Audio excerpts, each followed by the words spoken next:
Build Up the Roots Academy में आपका स्वागत है। Till now we have studied about the congruence of triangle.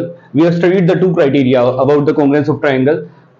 These two criteria were angle, and side angle side. ठीक है, this angle side angle can be written as angle side. ठीक है बच्चे, तो अभी तक हमने कुल मिला के दो या तीन, हम कहेंगे तीन क्राइटेरिया हमने पढ़े कॉन्ग्रुएंसी के। इन तीन क्राइटेरिया से हम किसी भी दो ट्राइंगल को कॉन्ग्रुएंट प्रूव कर सकते हैं। ठीक है बच्चे, ये सीखने के बाद हमने एक्सरसाइज 7.1 की। अब हम चलते हैं 7.2 की तरफ। ठीक है, 7.2 में बेटा जी एक और ट्राइंगल की प्रॉपर्टी बताई गई है। वो ट्राइंगल कैसा है? वो ट्राइंगल ऐसा है जिसकी दो साइड्स सेम हो, जिसकी दो साइड सेम हो। और आपको पता है ऐसा ट्राइंगल जिसकी दो साइड सेम हो उसको हम आइसोसेल ट्राइंगल के नाम से जानते हैं। ठीक है बच्चे, तो now we are going to study about the properties of isosceles triangle. ठीक है, isosceles triangle A B C, मान लिया ये ट्राइंगल ए बी सी जो है आइसोसेल ट्राइंगल है, तो इसमें बेटा जी दो साइड्स इक्वल होंगी, दो साइड्स इक्वल होंगी। तो बेटा जी सबसे पहले हम पढ़ेंगे थ्योरम 7.1। थ्योरम 7.1, थ्योरम 7.1 क्या कहती है? थ्योरम 7.1 कहती है कि angles opposite to equal sides of an isosceles triangle, angle opposite to equal sides of an isosceles triangle are equal. ठीक है बेटा जी, देखो ये आइसोसेल ट्राइंगल है और इसकी ये वाली दोनों साइड्स आपस में इक्वल है। ठीक है, अब इस वाली साइड के अपोजिट एंगल ये वाला हो गया और इस वाली साइड के अपोजिट एंगल ये वाला हो गया। मतलब कि angle opposite to side A B is angle C and angle opposite to side A C is angle B. तो इट मींस अगर ये दो साइड इक्वल है तो एंगल बी और एंगल सी भी इक्वल होगा। ये कहती है थ्योरम 7.1। ठीक है बच्चे,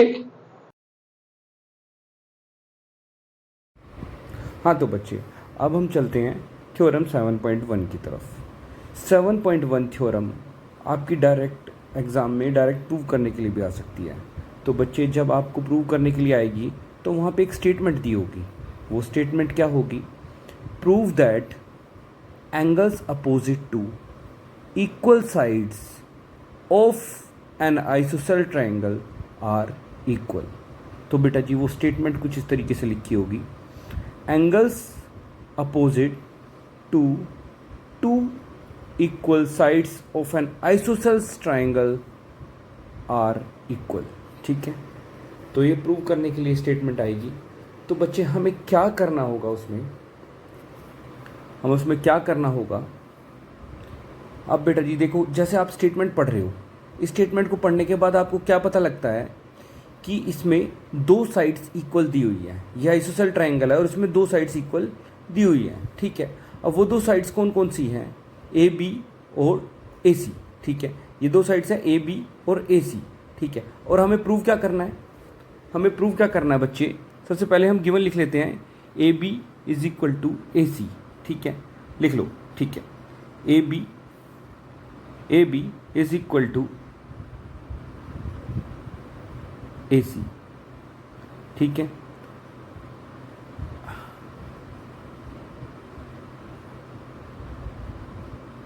ठीक है।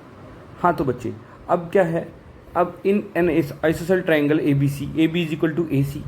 ठीक है, अब टू प्रूव, हमें प्रूव क्या करना है इसमें? Angle B equals to angle C, angle B equals to angle C. ठीक है बच्चे, angle B equals to angle C हमें इसमें प्रूव करना है। ठीक है, तो बेटा जी देखो, अब इसमें प्रूव करने के लिए हमें क्या एक कंस्ट्रक्शन करनी पड़ेगी। ठीक है, कंस्ट्रक्शन क्या होगी वो? भाई हमने एक लाइन ए डी, या फिर मैं कहूँगा एक लाइन ए डी हमने खींच ली, कंस्ट्रक्ट कर ली, which is bisector of angle A, जो कि ए का एंगल ए का बाइसेक्टर है। ठीक है, draw a line A D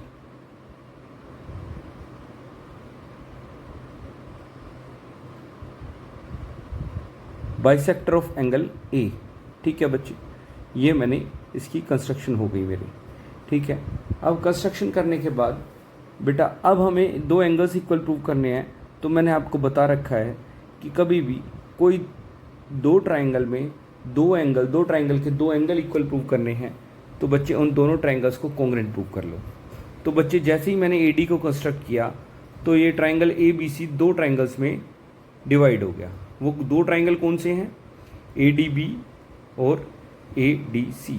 ठीक है बच्चे, अब इन दोनों ट्राइंगल्स को हम कुछ नहीं कॉन्ग्रुएंट प्रूव करेंगे, बस ओनली हमें कॉन्ग्रुएंट प्रूव करना है। और जैसे ही हम कॉन्ग्रुएंट प्रूव कर देंगे तो एंगल B और एंगल C अपने आप ही इक्वल हो जाएंगे। कौन सा रूल बेटा जी? कौन सा रूल होगा? Bye CP/CT। CP/CT से अगर ये दोनों ट्राइंगल हमारे कॉन्ग्रुएंट प्रूव हो गए तो बाय CP/CT मैं इसके दोनों के दोनों एंगल्स को इक्वल प्रूव कर सकता हूँ। दोनों के दोनों एंगल ही नहीं, फिर तो मैं सारी की सारी साइड्स और सारे के सारे कॉरस्पॉन्डिंग एंगल सब प्रूव कर सकता हूँ इक्वल। बट मुझे यहाँ पे करना क्या है? मुझे दो एंगल ही प्रूव करने हैं। तो बेटा जी प्रूफ में मैं वो अब ये दो ट्राइंगल ले लूँगा प्रूफ में। तो प्रूफ में मैं क्या लिखूँगा? इन ट्राइंगल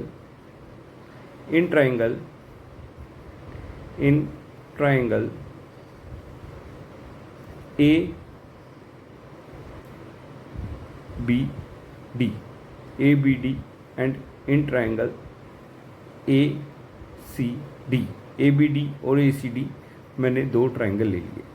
अब इन दोनों में कॉन्ग्रुएंसी के लिए मेरे पास तीन क्राइटेरिया हैं, angle side angle, side angle side और एंगल एंगल साइड। ठीक है बच्चे, अब देखते हैं इसमें क्या है। सबसे पहले मैं गिवन में जाऊंगा। गिवन में क्या है? AB = AC है, AB = AC है। ठीक है बच्चे, अब नेक्स्ट मैं क्या देखूंगा? और कुछ भी दिया हुआ है क्या? AB और AC तो इक्वल दी हुई है। अब मैंने कहा था कि ये कंस्ट्रक्शन से ये एंगल A का बाइसेक्टर है AD, तो बेटा एंगल BAD और CAD इक्वल हो जाएंगे। इसको एंगल अगर BAD को मैं एंगल 1 नाम दे दूं और CAD को 2 दे दूं तो मैं लिख सकता हूं एंगल 1 = एंगल 2, एंगल 1 = एंगल 2। ठीक है बच्चे, अब ये मैंने लिख दिया क्या? By construction. इसमें लिख सकते हो आप बाय कंस्ट्रक्शन, या फिर आप लिख सकते हो AD is bisector of angle A। AD is bisector of angle A। ठीक है बच्चे, अब हम देखते हैं इसमें और तीसरा क्राइटेरिया क्या बनेगा। तीसरा क्राइटेरिया अब हम सोचेंगे भाई गिवन में तो हो गया, कंस्ट्रक्शन से भी हो गया, अब हम जाते हैं कॉमन पे। AD दोनों का पार्ट है, AD = AD हो गया हमारा कॉमन, AD = AD हो गया हमारा कॉमन। अब बेटा जी देखो, हमें किस क्राइटेरिया से अब ये ट्राइंगल कॉन्ग्रुएंट हुए। देखो बेटा, AB हमारी एक साइड है, फिर एंगल 1 हमारा एक एंगल है और AD हमारी साइड है। तो मैं लिख सकता हूँ triangle ABD and triangle ACD हमारे कॉन्ग्रुएंट हो गए। ये बेटा जी मैं थोड़ा सा ऊपर लिख रहा हूँ, लिख दिया मैंने।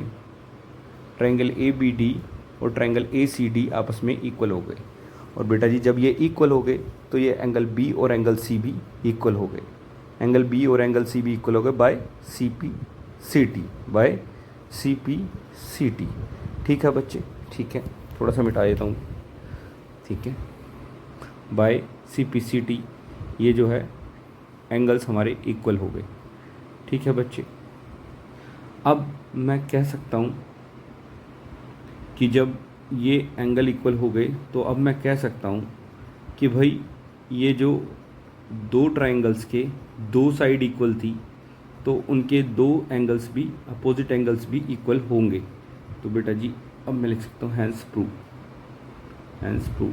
ठीक है बच्चे, इसी के साथ मुझे लगता है ये थ्योरम आपको सबको समझ में आ गई होगी। ठीक है, ठीक है बच्चे, अब हम आगे चलते हैं।